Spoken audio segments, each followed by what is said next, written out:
Dimanche passé à Las Vegas, un homme a ouvert le feu sur la foule d'un festival de musique depuis la chambre de son hôtel, tuant 58 personnes et en blessant 489 autres. Et on a été choqués, mais un peu moins que la dernière fois et un peu plus que la prochaine parce qu'on s'habitue, Jonas. Moi j'aimerais pas l'être, on devrait pas avoir le droit de l'être, mais c'est difficile de pas être blasé. On a l'impression qu'aux États-Unis les faits divers c'est comme à Hollywood, c'est des remakes avec un budget qui augmente mais des scénarios qui se ressemblent un peu tous. Il y a toujours les mêmes éléments, par exemple la revendication de Daesh. Vous avez vu, eux ils ont la gâchette encore plus rapide qu'un flic américain face à un noir. Daesh c'est devenu cet adolescent dans les commentaires YouTube qui se dépêche pour commenter en premier first. Non, à ce stade, il revendiquerait un accident de Segway, quoi. Infarctus, rien à battre, c'était nous, on a des petits djihadistes dans le ventricule droit. Alors là, en l'occurrence, on n'y a pas cru longtemps. Vous avez vu cet article avec une photo du tueur en soirée avec 3 pour 1000, un shot à la main, un œil à moitié fermé, et le titre, des doutes sur la revendication de Daesh. Non, sérieux? Qu'est-ce qui vous fait dire ça?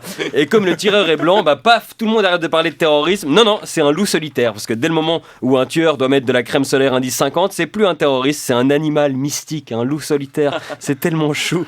Et même si l'écrasante majorité des fusillades sont commises par des hommes blancs, eh ben on ressent même pas le besoin de dire pas d'amalgame, parce que personne fait d'amalgame. Je veux dire, c'est un ancien comptable, et moi en tant qu'ancien comptable, Jonas, je condamne ce massacre. Hein. On n'est pas tous comme ça, hashtag not in my name.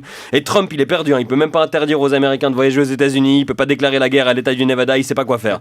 Après, il y a ceux qui essaient de comprendre les motivations, d'expliquer, mais comment tu veux expliquer ça? Oui, je suis désolé, mais quand la musique est forte, quoi. Et puis vous devriez voir les prix du minibar, c'est un scandale. Non, on peut pas. Puis les détails terrifiants sur l'attirail. 20 armes à feu, dont 12 équipées pour le tir en rafale. Forcément, comme à chaque fois, le débat des armes à feu est relancé aux États-Unis parce que tout ceci était légal jusqu'à la seconde avant qu'il appuie sur la gâchette. Il n'avait pas encore enfreint la loi. Et une bonne partie des Américains souhaitent que ça reste le cas. C'est les arguments du lobby des armes. C'est un peu comme les courses de NASCAR, Thanksgiving ou la popularité de Donald Trump. Si t'es pas américain, tu peux pas comprendre. Là, par exemple, ils disent qu'il faut pas légiférer sur les armes à feu, mais ils veulent renforcer la sécurité dans les hôtels. Oui, parce que le type a 2 douzaines de fusils d'assaut dans sa chambre d'hôtel et le problème pour les Américains, c'est la chambre d'hôtel. Leur solution, c'est quoi? C'est améliorer le room service. Ils veulent remettre des grooms dans les ascenseurs. On va lutter contre les armes à feu avec le petit Spirou. Mais il a tiré par la fenêtre. Interdisons les fenêtres, quoi. Non, mais les arguments qui sortent à chaque fois, c'est pas un problème d'armes à feu, c'est un problème de santé mentale. Oui, mais bon, quelqu'un qui a des troubles mentaux, il est quand même vachement moins dangereux s'il a pas de flingue.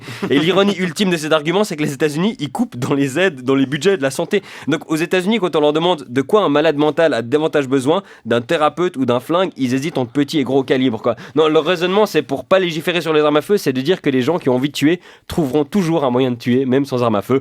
Oui, mais ce sera quand même plus compliqué. Un jour où un type parvient à massacrer 50 personnes puis le 30e étage avec une sarbacane, rappelez-moi quand même.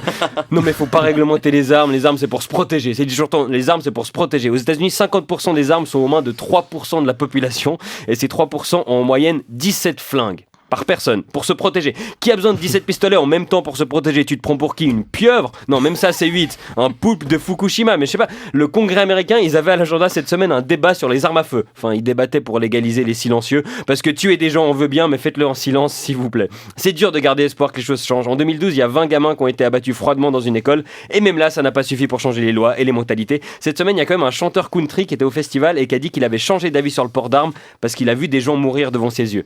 Donc voilà, la mauvaise nouvelle, c'est qu'apparemment pour changer d'avis, ces gens ont besoin qu'une balle passe à 10 cm de leur visage et tue quelqu'un à côté. La bonne nouvelle, c'est que statistiquement, au rythme où ça va, ça risque de leur arriver à chacun bientôt. Non, évidemment que c'est compliqué. La personne qui arrivera à régler ce problème aura le prix Nobel de la paix, c'est sûr. Mais pour l'instant, le prix Nobel, ils l'ont donné à la campagne pour l'interdiction des armes nucléaires, car rien n'interdit du tout. Mais maintenant, le prix Nobel de la paix, c'est un trophée d'encouragement, c'est une médaille en chocolat, quoi. Ils ont fait signer un traité contre les armes nucléaires à 122 pays. Le problème, c'est qu'aucun des pays qui a signé n'a l'arme nucléaire.